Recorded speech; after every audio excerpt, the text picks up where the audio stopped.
ഈ സങ്കീർത്തനം കേട്ട് പരിചയം തോന്നുന്നുണ്ടോ? എവിടെയാ കേട്ടിട്ടുള്ളത്? കേട്ടിട്ടുണ്ടോ?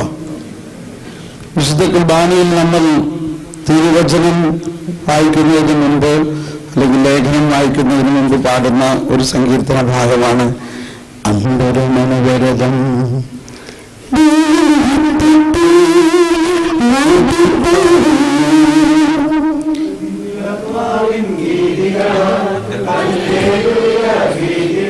ഓക്കെ, അടുത്ത സ്റ്റെപ്പ്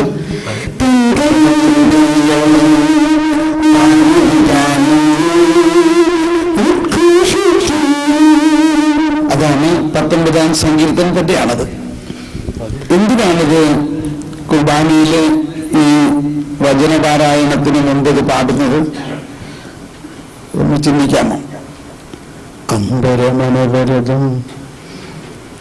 ഈ അമ്പരവും ദൈവവചനവുമായിട്ട് എന്താ ബന്ധം?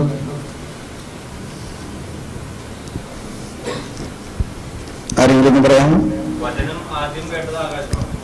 ആദ്യം കേട്ടത്. താങ്ക് യു, അറ്റ്ലീസ്റ്റ് പറഞ്ഞല്ലോ. അതിനേക്കാൾ ആഴമായൊന്ന് ചിന്തിച്ച് തങ്കരവിരുതല്ലോ കണ്ടോ? ഈ വാനവിധാനങ്ങളെല്ലാം എങ്ങനെയുണ്ടായി? ദൈവത്താലുണ്ടായി, അഥവാ വചനത്താലുണ്ടായി. വചനത്തിലൂടെയാണ് നമ്മൾ നേരത്തെ കേട്ടു, ആദിയിൽ വചനമുണ്ടായി, വചനം ദൈവത്തോടുകൂടെ ആയിരുന്നു, വചനം ദൈവമായിരുന്നു, സകലതും അവനിലൂടെയാണ് ഉണ്ടായത്. सब कुछ उसके द्वारा बना गया, उसके बिना कुछ भी नहीं बना. അവനെ കൂടാതെ ഒന്നും സൃഷ്ടിക്കപ്പെട്ടിട്ടില്ല. അപ്പൊ നമ്മളെല്ലാം ഉണ്ടായത് വചനത്തിലൂടെയാണോ? ആണോ? അല്ലയോ? ആണ്. അവനെ കൂടാതെ ആരും ഉണ്ടായിട്ടില്ല, ഒന്നും ഉണ്ടായിട്ടില്ല. ജോൺ പോൾ രണ്ടാമൻ മാർപ്പാപ്പയുടെ പ്രസിദ്ധമായ ഒരു ചാക്രിക ലേഖനമാണ് റിഡംഡോറിസ് മിസ്സിയോ. അതിൽ യൂണിവേഴ്സാലിറ്റി ആൻഡ് യുണീക്നെസ്, അതായത് ക്രിസ്തു എല്ലാ ജാതി മതസ്ഥർക്കും വേണ്ടിയാണ് വന്നതെന്നും വാസ്തവത്തിൽ എല്ലാ ജാതി മതസ്ഥരിലും ക്രിസ്തു ഉണ്ട്. പണ്ട് നമ്മൾ എഴുതിയിട്ടുള്ള പാട്ടാണ്, എന്നിൽ ക്രിസ്തു നിന്നിൽ ക്രിസ്തു എല്ലാവരിലും ക്രിസ്തു മതസ്ഥരിലും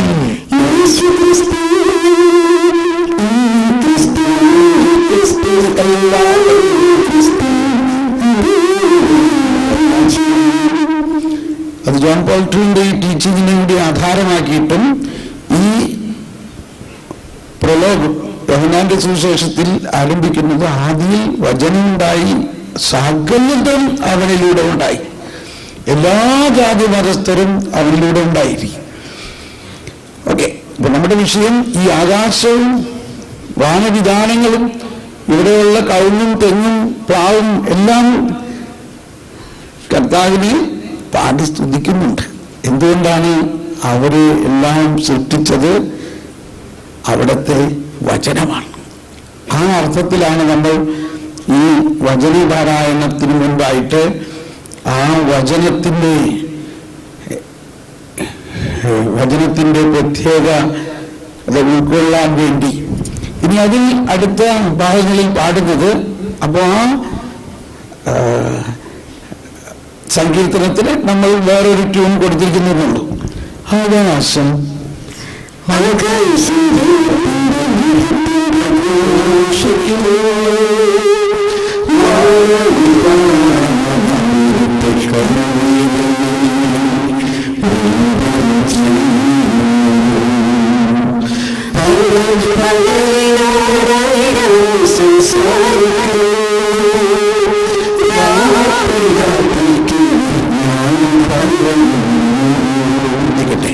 നിൽക്കട്ടെ.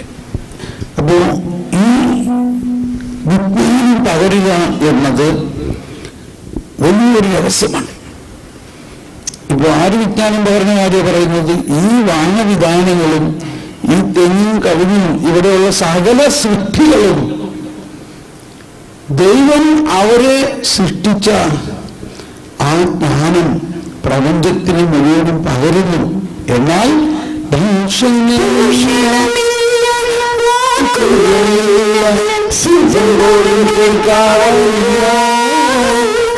ശബ്ദം എന്നിട്ടും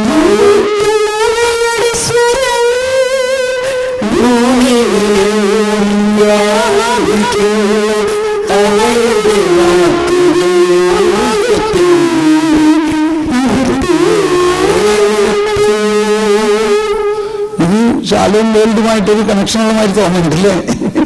ഇല്ലേ? ഇത് തന്നെയല്ലേ നമ്മൾ ചെയ്യണം, ഇല്ലേ? പക്ഷെ നമ്മൾ കുറച്ച് ഭാഷണവും ശബ്ദമൊക്കെ വെച്ചിട്ടാണ്. എന്നാൽ ഒരു ശബ്ദവുമില്ലാതെ ഭാഷണമില്ല, വാക്കുകളില്ല, 3 കാര്യങ്ങളാണ്. ശബ്ദം പോലും കേൾക്കാനില്ല. അപ്പൊ ഇവിടെയാണ് ഈ പ്രാർത്ഥനയുടെയും കോൺടെംപ്ലേഷന്റെയും, അതായത് മൗന പ്രാർത്ഥനയുടെയും ഏറ്റവും വിസ്മയാവഹമായ ഈ ലയന പ്രാർത്ഥനയുടെയും എല്ലാം ഒരു school of thinking, line of thought എന്ന് പറയും. ലൈൻ ഓഫ് തോട്ട്, അതിൻ്റെ ഒരു ആശയം ഉദിക്കുന്നത് തന്നെ ഇവിടെ നിന്നാണ്. ഇനി അതിൻ്റെ ഒരു ആഴമായ ചിന്തയിൽ വരുമ്പോൾ ആ ദൈവം നമ്മുടെ ആത്മാവിൽ വസിച്ചുകൊണ്ട്, ഇത് നോക്കി, ഭാഷണമില്ല,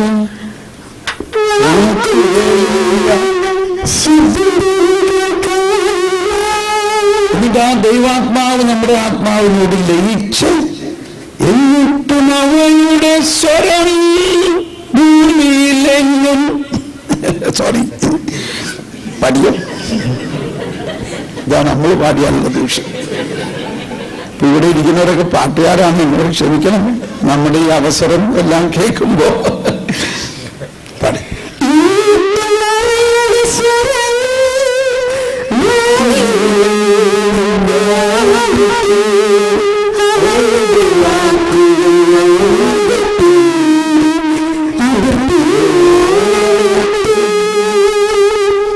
ഇപ്പൊ ഒരു ചെറിയ ഇൻട്രൊഡക്ഷൻ, ഞാനിങ്ങനെ കുറെ പാട്ടുകളൊക്കെ എഴുതിയിട്ടുള്ളതാണ് പണ്ട്. ആത്മാവ്, പരിശുദ്ധാത്മാവ്, വിശുദ്ധി, വിശുദ്ധി, ഇതൊക്കെ നിങ്ങൾ കേട്ടുകയാണ്. മാതാവിനെ കുറിച്ച് പാട്ടുകൾ. ഇങ്ങനെയൊക്കെ 10-40 പാട്ടുകൾ എഴുതി. അത് കഴിഞ്ഞ് ഞാൻ വീണ്ടും പാട്ട് എഴുതാനിരിക്കുമ്പോൾ ഈശോ പറഞ്ഞു, ഇനി നീ എഴുതണ്ട എന്ന് പറഞ്ഞു. അപ്പൊ അത് കേൾക്കുന്നത് ഭയങ്കര പ്രയാസമായിരുന്നു ആദ്യം, ഇല്ലേ?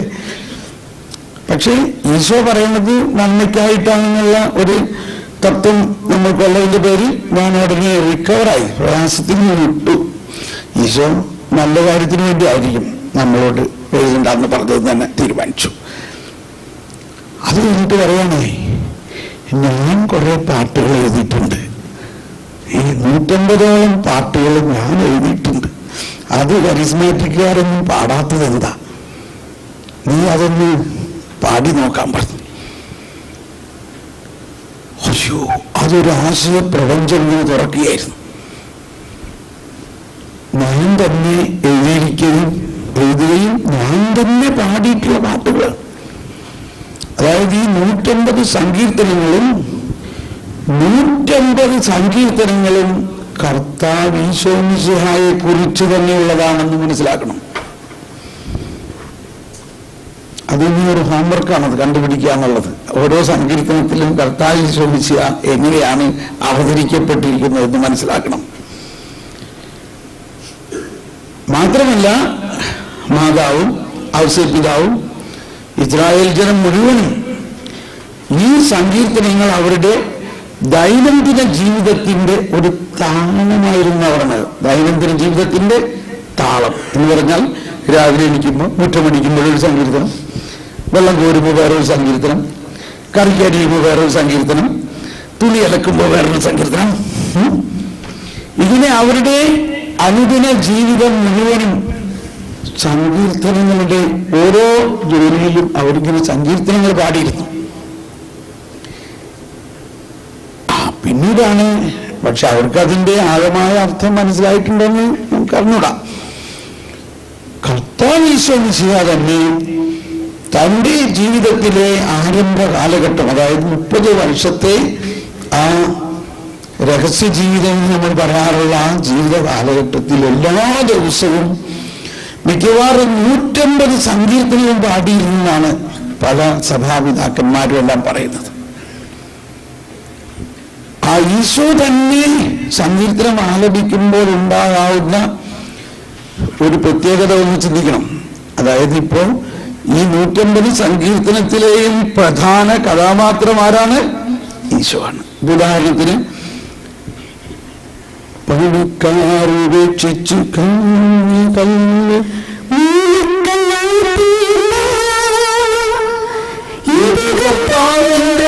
പ്രവൃത്തിയാണിത്,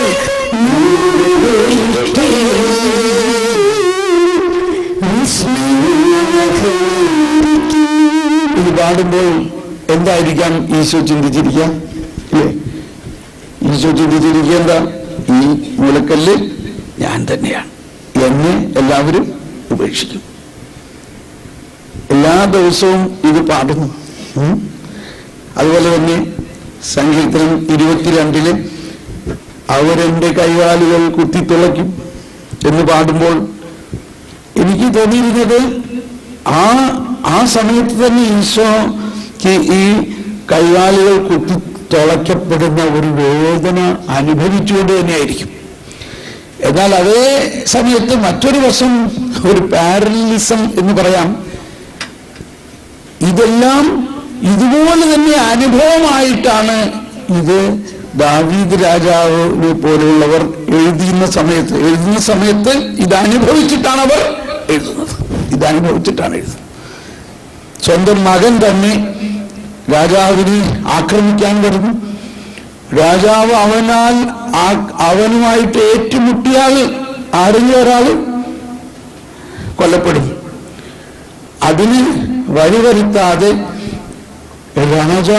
രാജാവായ അഭിഷിക്തനായ രാജാവ് നഗ്നപാതനായി ചാക്കുടുത്ത് ചാരം പൂശി തല മൂടിയിട്ട് അവിടുന്ന് മുന്നോട്ട് പോവുകയാണ്. ഏത് വഴിക്കാ പോയത്? ഗദ്രിയോൻ വാലിയിലൂടെ ഒലിവുമലയുടെ താഴ്വാരത്തിലൂടെയാണ് പോയത്.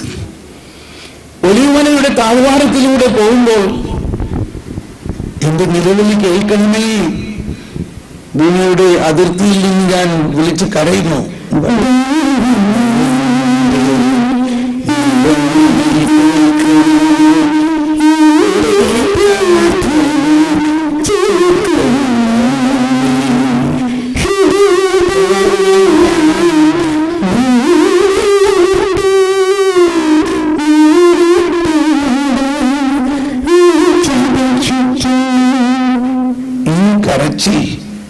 അനുഭവിച്ച് പാടി അതാണ് എഴുതിയത്. അതേ സങ്കീർത്തനം അതേ ഗിദ്രിയോൻ വാലിയിലൂടെ കർത്താവ് ഈശോ മിശിഹ ഒലിവുമലയിലേക്ക് പോകുമ്പോൾ ഇതേ സങ്കീർത്തനം തന്നെ പാടി ആണ് പോയിരുന്നത്. അപ്പോൾ ഇതിന് സങ്കീർത്തനങ്ങളിൽ ദൈവത്തിൻ്റെ വിസ്മയാവഹമായ രഹസ്യങ്ങൾ കുടികൊള്ളുന്നു എന്നതും അത് നമ്മൾ പാടുമ്പോഴെല്ലാം പരിശുദ്ധാത്മാവ് നമ്മുടെ ആത്മാവിനോട് ചേർന്ന് ദൈവിക രഹസ്യങ്ങളുടെ ഈ ഖജാന തുറക്കും. ഖജാന എന്ന് പറഞ്ഞാൽ എന്താ, നമ്മൾ നേരത്തെ പറഞ്ഞില്ല, എന്താണ് അറിവിന്റെ നിധി തുറക്കും. അങ്ങനെയാണ് നമ്മൾ ആത്മീയതയിൽ വളരാനുള്ള ഒരു ഒരു ഒരു ഒരു ഒരു ഗോണി പോലെയാണത്.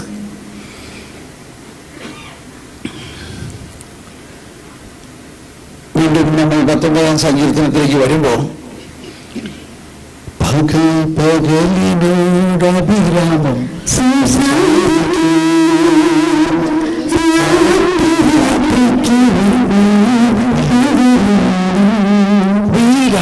രാത്രിക്ക് വിജ്ഞാനം പകരുന്നു എന്നെല്ലാം നമ്മൾ കേൾക്കുമ്പോൾ അതിൻ്റെ ഉള്ളിൽ വളരെ വലിയ രഹസ്യങ്ങളാണ്. ക്ഷമിക്കണം, ഇപ്പം ചിലർക്ക് ഇത് ബോറടിക്കുന്നതായി തോന്നും. ഇതാണ് നമ്മുടെ ടെലിവിഷൻ ഗ്രൂപ്പിൻ്റെ അല്ലെങ്കിൽ മീഡിയ ടെലിവിഷൻ, ഇതിൽ പല ആളുകളാണ് വളരെ ആത്മീയതയുള്ളവരും എല്ലാ ദിവസവും ധ്യാനിപ്പിക്കുന്നവരും ഉണ്ട്. അതേ സമയത്ത് ക്യാമറമാനും ലൈറ്റ് ബോയ് എന്ന് വിചാരിച്ച അവരും ആത്മീയതയിൽ കുറവൊന്നുമല്ല. ക്യാമറമാന്മാരിൽ 10 വർഷമായിട്ട് എന്തോരം വചനപ്രഘോഷകരെ കേൾക്കണതാണ് ഇല്ലേ നിജോ? അപ്പൊ ചിലര് ഒരിക്കൽ എനിക്കുണ്ടായ ഒരു അനുഭവമാണ്. ഷാലോമിൽ തന്നെയാണ്, ഇവിടെ അല്ല. ഞാനിങ്ങനെ തലേ ദിവസം കുറെ ടോക്ക് കൊടുത്തു. അപ്പൊ അടുത്ത ടോക്കിന് തുടങ്ങുന്നതിന് മുമ്പ് കഴിഞ്ഞ ടോക്കിന്റെ ഒരല്പം അതിന്റെ ഒന്ന് സാരാംശം പറഞ്ഞിട്ട് തുടങ്ങാമെന്ന് അയച്ച് പറഞ്ഞ ഉടനെ ക്യാമറമാൻ പറഞ്ഞു, സാറ് ഇതൊക്കെ ഇന്നലെ പറഞ്ഞതാണ്. അപ്പൊ ഡയറക്ടർ പ്രൊഡ്യൂസറൊന്നും മിണ്ടുന്നില്ല കേട്ടോ. അപ്പൊ അപ്പോഴാണ് എനിക്ക് മനസ്സിലായത് ഇവനിതൊക്കെ ശ്രദ്ധിച്ചിരിക്കുന്നുണ്ട്. അവസാനം ഞാനത് മാറ്റി പറയേണ്ടി വന്നു കേട്ടോ. ഞാൻ പറഞ്ഞാൽ ശരി, അത് മാറ്റി പറയാം. അപ്പോ അവരും പിന്നീട് ഒരിക്കൽ വലിയ ഡയറക്ടറും വചനപ്രഘോഷകരും ഒക്കെ ആകാൻ പാടില്ലായി ഒന്നുമില്ല ഇല്ലേ? അതാണ് പറഞ്ഞത്, നമ്മുടെ വിളിക്കുള്ളിൽ വിളി കണ്ടെത്തണം. ഇതിപ്പോ ഒരു നമ്മൾ വലിയൊരു ശിവാജി ഗണേശനെ കുറിച്ച് കേട്ടിട്ടുണ്ടല്ലോ. ശിവാജി ഗണേശൻ പെട്ടെന്ന് കർത്താവിൽ നിന്ന് ശിവാജി ഗണേശനിൽ പോയെന്ന് വിചാരിച്ചു വിഷമിക്കൊന്നും വേണ്ട, ഒരു നല്ല കാര്യം പറയാൻ വേണ്ടിയ. ഈ ശിവാജി ഗണേശൻ എന്നുള്ള പേരെങ്ങനെ ഉണ്ടായെന്നറിയോ?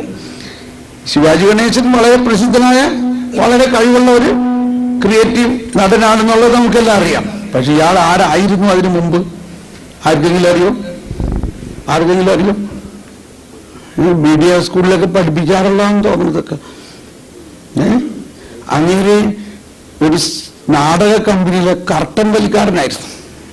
ഇപ്പൊ പണ്ട് നമ്മൾ നാടകം നടത്തുന്ന നേരത്ത് കണ്ടിട്ടില്ലേ, കർട്ടൻ വലിക്കാരൻ അവിടെ ഇരിക്കും കോർണറിൽ. അവൻ എല്ലാ സീനുകളും കാണാതിരിക്കാൻ പറ്റില്ലല്ലോ ഇല്ലേ? അപ്പൊ ഈ നാടക കമ്പനി എവിടെയെല്ലാം പോകുന്നു, എത്ര നാടകം എത്ര 100 സ്ഥലത്ത് നാടകം നടത്തുന്നുണ്ടോ അതിൽ ഏറ്റവും കൂടുതൽ നാടകം കാണുന്ന ആരാ? കർട്ടൻ വലിക്കാരനാ. അവസാനം ഈ നാടക കമ്പനി പുതിയൊരു നാടകം പുറത്തു കൊണ്ടുവരാൻ തീരുമാനിച്ചു. അത് ശിവാജിയെ കുറിച്ചാണ്. അപ്പൊ ഇവന്റെ പേര് ഗണേശൻ ആയിരുന്നു, കർട്ടൻ വലിക്കാരൻ ഗണേശൻ.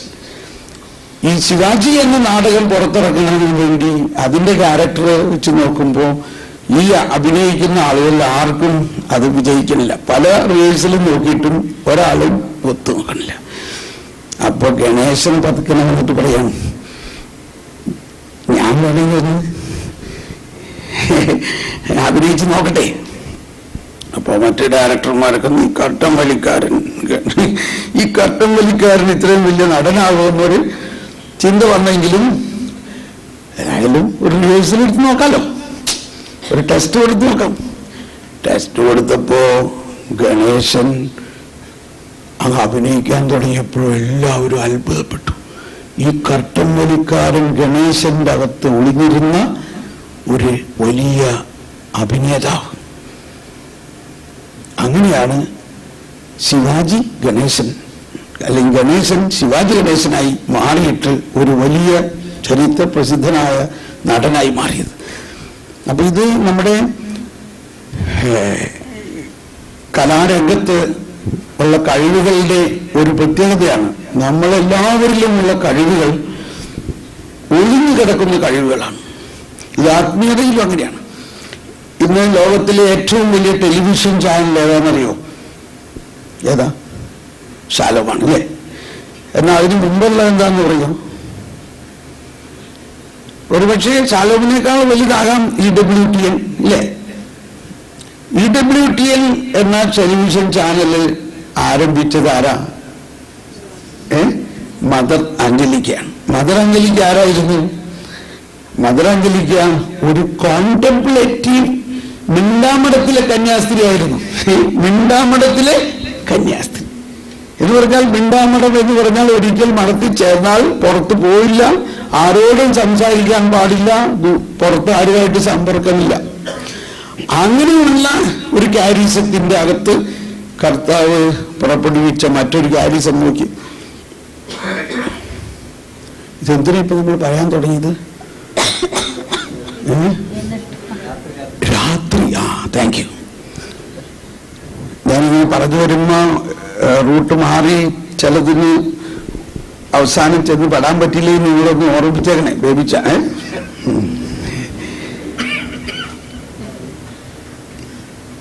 പകൽ പകലിനോടവിരാമം സംസാരിക്കുന്നു,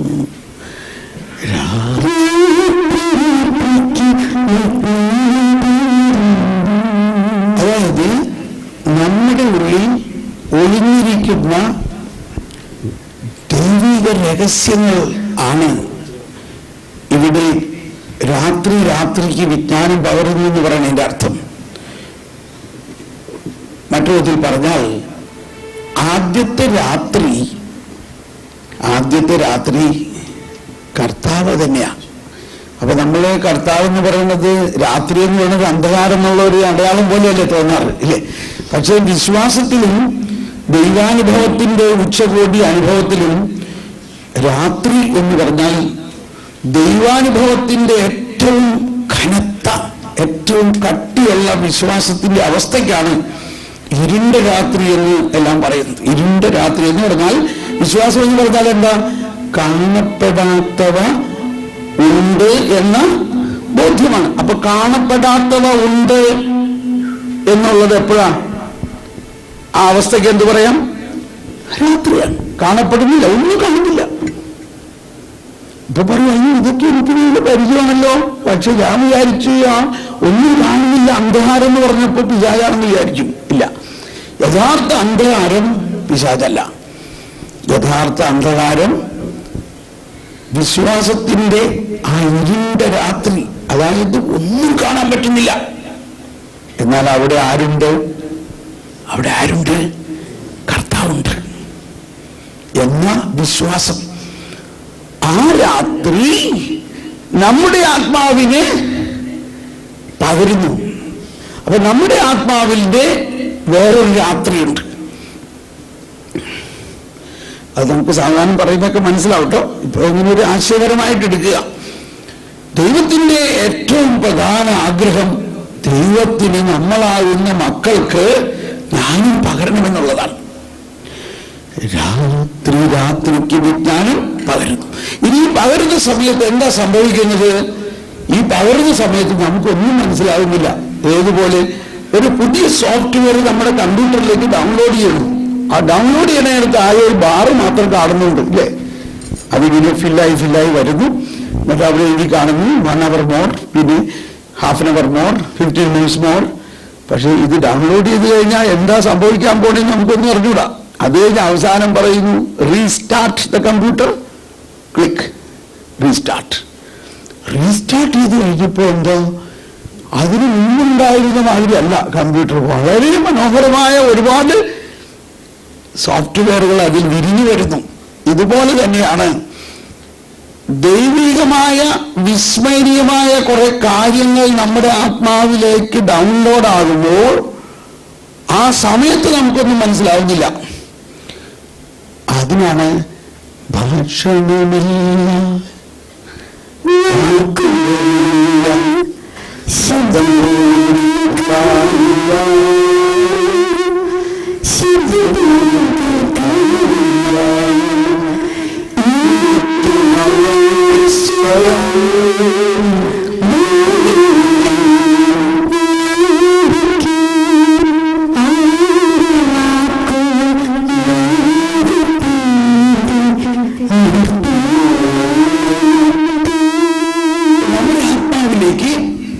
നമ്മുടെ ആത്മാവിന്റെ ഇരുണ്ട രാത്രിയിൽ ഒന്നും കാണാൻ പാടില്ല. പക്ഷെ ദൈവം നമ്മുടെ ആത്മാവിലേക്ക് ദൈവത്തിന്റെ നിഗൂഢ രഹസ്യങ്ങൾ പകർന്നു വരുന്നു. ഒരു ഡൗൺലോഡിങ് നടക്കുന്നു. പൂർണ്ണമായ നിശബ്ദതയാണ്. എന്നാൽ അത് നമ്മുടെ ആത്മാവിൽ നിറഞ്ഞു കഴിയുമ്പോൾ നമ്മുടെ ആത്മാവിലൂടെ ലോകത്തിന്റെ അതിർത്തിയിലേക്ക് അതിന് പടരാൻ സാധിക്കുന്നു. ദൈവത്തിന്റെ ജ്ഞാനം ദൈവത്തിന്റെ വചനത്തിലൂടെ നമ്മുടെ ആത്മാവിൽ പ്രവർത്തിക്കുന്നത്. അതാണ് ഈ സങ്കീർത്തനത്തിന്റെ സാരാംശം. അതിനെ തുടർന്ന് പറയുന്നുണ്ട്.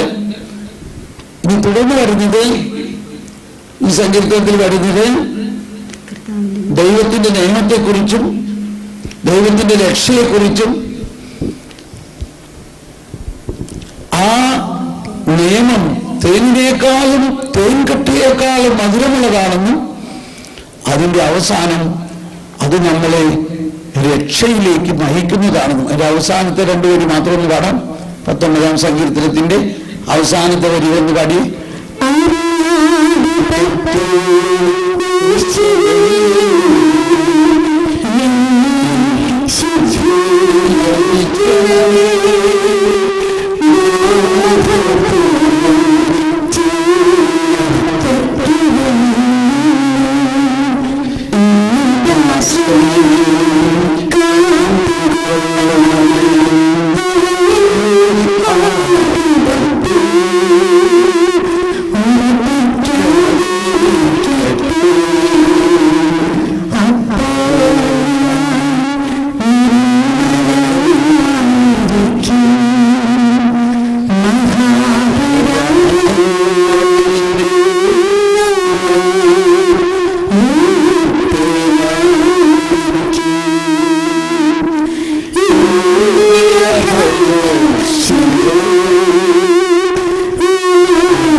ഞാൻ പറഞ്ഞല്ലോ, ഓരോ സങ്കീർത്തനത്തിലും കർത്താവായ യേശുവിനെ നമുക്ക് കാണാം. എന്റെ അവസാനത്തെ വരി എന്താ പറയുന്നത്? എന്റെ അഭയശിലയും വിമോചകനുമായ കർത്താവ്. അതാരാ?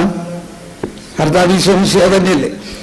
അപ്പോൾ ഈ ദൈവത്തിന്റെ വചനത്തിൽ നമ്മൾ തുടങ്ങി അമ്പരമനവരുതും എനിക്ക് തൻകരവിരുതല്ലോ. ആ വചനം പകലും സംസാരിക്കുന്നു, രാത്രി രാത്രിക്ക്. അപ്പൊ നമ്മുടെ ആത്മാവിന്റെ അഗാധതയിലേക്ക് ദൈവത്തിന്റെ ജ്ഞാനം പകരുമ്പോഴാണ് ഈ ജ്ഞാനസ്നാനത്തിലൂടെ നമുക്ക് ലഭിച്ചിരിക്കുന്ന ആ ത്രിത്വത്തിന്റെ സഹവാസം നമ്മളിൽ പൂർണ്ണമായ അനുഭവമാകുന്നത്. ആ പൂർണ്ണ അനുഭവം നമ്മളിൽ ഉണ്ടാകുമ്പോഴാണ് നമ്മുടെ ജീവിതം ഒരു പുതിയ സൃഷ്ടിയായി മാറും. ഈശോ പറഞ്ഞു, പുതിയ വീഞ്ഞ് ആരും പഴയ തോൽക്കുടത്തിൽ ഒഴിച്ച് വെക്കാറില്ല. ഇത് നമ്മുടെ നാട്ടിൽ അധികം പരിചയമില്ല, ഇല്ലേ? എന്നാൽ ഇസ്രായേലിന്റെ പ്രധാന ഒരു കൃഷിയാണ് വീഞ്ഞ് കൃഷി, അല്ലെങ്കിൽ മുന്തിരി കൃഷി. മുന്തിരിയാണ് അവർ കൃഷി ചെയ്യുന്നതെങ്കിലും ലക്ഷ്യം എന്തുണ്ടാക്കുക എന്നുള്ളതാണ്, വീഞ്ഞുണ്ടാക്കുക എന്നുള്ളതാണ്. വീഞ്ഞാണ് അതിന്റെ പ്രധാന പ്രോഡക്റ്റ്. അത് പിന്നീട് ഞാൻ പറയാം. പക്ഷേ ഈശോ അതുകൊണ്ട് എല്ലാവർക്കും അറിയാം, ഈ പുതിയ വീഞ്ഞ് ആരും പഴയ തോൽക്കുടത്തിൽ ഒഴിച്ചു വെക്കില്ല. ഇത് സഹോദരിമാർക്ക് മനസ്സിലാകാൻ വേണ്ടി അതിന് മുമ്പ് ഈശോ വേറൊരു ഉപമ പറയുന്നുണ്ട്. പുതിയ ചൂടിദാർ കിട്ടിയാൽ, പുതിയ സാരി കിട്ടിയാൽ, പുതിയ വസ്ത്രം കിട്ടിയാൽ ആരും അതിൽ നിന്നും ഒരു കഷ്ണം മുറിച്ചെടുത്ത് പഴയതിൽ ഏച്ചു കെട്ടാറില്ല. ചിലപ്പോൾ മനസ്സിലായി ഇല്ലേ? ഒരു പുതിയ സാരി കിട്ടിയാൽ അതിന് മുറുക്കിയ പോയിട്ട് അതിൻ്റെ ഒരു നൂല് പോലും വലിക്കില്ല. നൂല് വലിച്ചാൽ എന്ത് സംഭവിക്കും? നൂല് വലിച്ചെടുത്താൽ അത് മുഴുവൻ ചൊരിഞ്ഞിക്കൂടും, ഒരു നൂല് പോലും വലിക്കില്ല. പക്ഷെ ഇത് ചേട്ടന്മാർക്ക് മനസ്സിലായില്ല. അതുകൊണ്ട് ചേട്ടന്മാർക്ക് മനസ്സിലാവുന്ന ഭാഷ പറയാണ്. എന്താ മനസ്സിലാവുന്ന ഭാഷ? വീഞ്ഞ്. അപ്പോൾ ചേട്ടന്മാരെല്ലാവരും വീഞ്ഞ് കുടിക്കുന്നവരാണ്. നമ്മളുടെ ഇവിടുത്തെ കുടിമാരി അല്ല അത്. അവർ വെള്ളത്തിന് പകരം വീഞ്ഞാ കുടിക്കണേ. അപ്പൊ പുതിയ വീഞ്ഞ്, പഴയ വീഞ്ഞ്, ഇത് പഠിക്കേണ്ട ഒരു കാര്യമാണ്. പുതിയ വീഞ്ഞും പഴയ വീഞ്ഞും വളരെ അർത്ഥമുള്ള ഒരു കാര്യമാണ്. ഈശോ അതിനെ പുതിയ ഉടമ്പടിയും പഴയ ഉടമ്പടിയും, പുതിയ നിയമവും പഴയ നിയമവും, ഈ രണ്ട് വലിയ സുവിശേഷത്തിൽ രഹസ്യങ്ങളുമായിട്ടാണ് അതിനെ യോജിപ്പിക്കുന്നത്.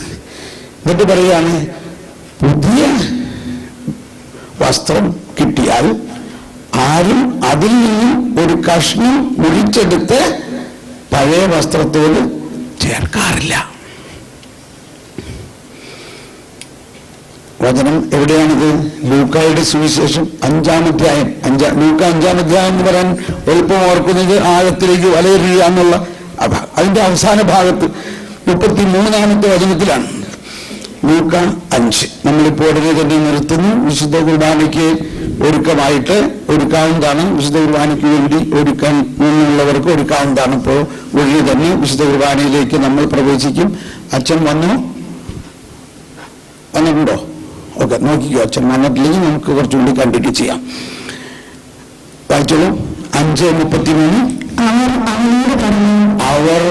അവൻ അവരോട് പറഞ്ഞു, ശിഷ്യർ പലപ്പോഴും ഉപവസിക്കുകയും പ്രാർത്ഥിക്കുകയും ചെയ്യുന്നു. ഫരിസേയരുടെ ശിഷ്യരും അങ്ങനെ തന്നെ. എന്നാൽ നിന്റെ ശിഷ്യർ പിടിച്ചു നടക്കുന്നു. കേട്ടോ, ഇതിന്റെ ഒരു ആമുഖമാണ്. ഇവിടെ ഇതിൽ നിന്നും ഒരു കാര്യം പഠിക്കാം. 3 തരത്തിലുള്ള ശിഷ്യന്മാരുണ്ടായിരുന്നു, ഇല്ലേ? ആരെല്ലാമാണത്? യോഹന്നാന്റെ ശിഷ്യർ, ഫരിസേയരുടെ ശിഷ്യർ, യേശുവിന്റെ ശിഷ്യർ. കണ്ടോ, 3 തരത്തിലുള്ള ശിഷ്യന്മാർ അന്ന് യേശുവിന് ചുറ്റും ഉണ്ടായിരുന്നു. അത് വായിച്ചതിനുകൂടി